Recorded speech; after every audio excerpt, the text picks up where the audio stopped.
Reserve. You were awarded the Bronze Star for your services in Afghanistan. What do you feel, looking at what you're seeing now, that seemingly 20 years of American investment, manpower, and frankly, American lives have all seemed to have, I guess, led to this point, that the fact that the Afghan Defense Force really hasn't been able to put up any sort of a resistance to the Taliban? How does that make you feel? Well, it doesn't make me happy. The real thing I'm concerned about is I'm getting reports on social media from my friends that, in places like Kandahar, the Taliban are going around hunting down people who, ran women's education's program. I mean, let's be honest here. This is not an Islamic movement. This is a tribal movement that would be considered to be apostate by most Islamic scholars throughout the world, that is going to wreak a form of vengeance and impose a form of government that is closer to the Middle Ages than a modern government. And the world is just wringing its hands. But this country is going to go into a very, very dark place, and it's going to destabilize the entire region. And if we have to go back, it's going to be much harder, much bloodier, much more difficult. So this is a really, really, really bad situation. Earlier this week, US President Joe Biden highlighted the fact that the US has spent about $1 trillion on the effort in Afghanistan. It's committed seemingly an endless amount of resources and manpower in the country, trained some 300,000 Afghan troops. Do you think it was all for nothing?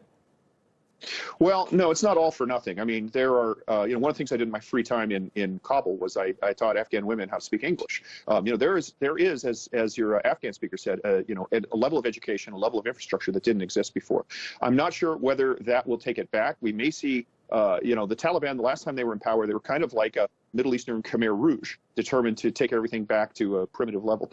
I hope that that is not the case. I hope that the progress is irreversible, that what you'll see is a sort of popular resistance, aside from what is proven to be a rather hollow and corrupt Afghan government. But that's hope, and that's not a plan. And quite frankly, the American response seems to be driven more by domestic politics than anything else. The Afghans, as always, are going to be the ones who suffer in this. As the US and NATO forces draw down their presence in Afghanistan, what role do you think might there be for other regional powers, including Russia, China, and Iran?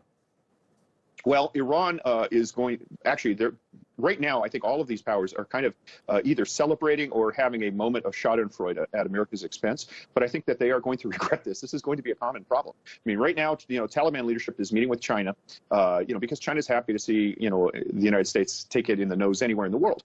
But look, the Uyghurs in Xinjiang, they are going to have a safe haven in Afghanistan. Similarly, there are some in Pakistan, as your previous correspondent from Islamabad said, who view Afghanistan under the Taliban as providing strategic depth for Pakistan versus India.